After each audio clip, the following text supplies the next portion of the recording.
Faly tafaradalana antsika indray amin'izao zoma aliny fa enina ny volana jona izao manasitra ny araba manasa antsika tsiray avy indray ary anaraka ny vaovao ireto indray ary ny santionam vaovao hisongadina amin'izao alina izao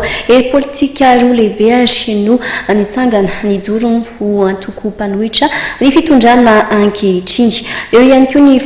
fitondrana antsika ny fanomanana ny fetiny enina amby roapolo jona tsisy filo afrikana anatrika izany araka ny fantatra makasika kosa ny tany amin'ny faritra samby iray nanjono tsy ara-dalàna no tratra ny manam-pahefana tany amin'ny faritra andrefa ny Madagasikara iny avetrany ary isika dia iroso anatin'ny vaovao manasongadina ny lafiny ara politika ery roa lehibe no mifandrirotra amin'ny fitariana ny vondrony ny mpanohitra nijoro tamin'ny fomba ofisialy omalimo ireto vondrona ireto nde ho fantatsika tao anatin'ity fanadihadiana voalohany ity mo makasika indrindrany izay ery politika voalohany izay mijoro ho mpanohitra ny fitondrana izay. Omaly dia nanambara tamin'ny fomba ofisialy ny fijoroan'ny vondrona mpanohitra ny DHT,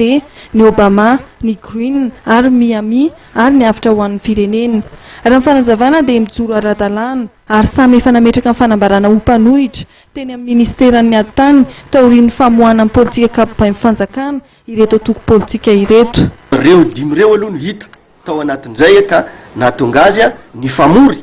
ary dia nanaraka araka voalaza teo nanao ny famakafakana ny zava-misy dia nanapa-kevitra fa iray lalana amin'izany fanoheran'izany na dia amin'ny anaran'ny mahantoko politika azy moa dia samy manana ny fomba programanasany zany sy ny fomba fiasany ny antoko tsirairay ao anatiny. Hoy ianao hoe misy ny hafa ery sy tsy miteny hoe mpanohitra ihany koa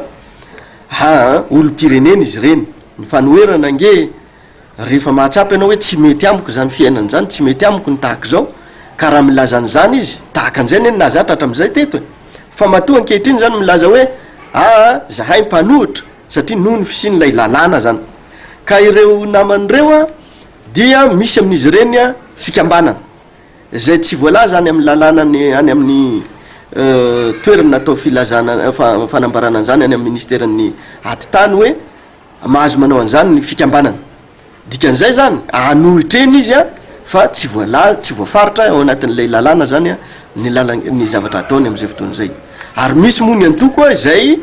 manao fanambarany etseroa izy fa tsy nandeha nanao an'ilay filazana any amin'ny aditany zany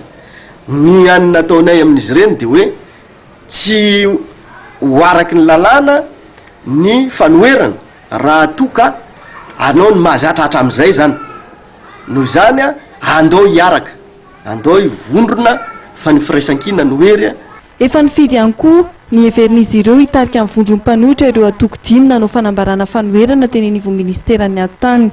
ka Andriamatoa Tina Sofredy avy amin'ny antoko Obama ary kandidata amin'ny fifidianana filoham-pirenena tamin'ny taona 2024 no mpitarika izay vondron'ny mpanohitra izay ahitana ny DHT, ny Obama, ny Green, ny Miami ary ny afitra ho an'ny firenena.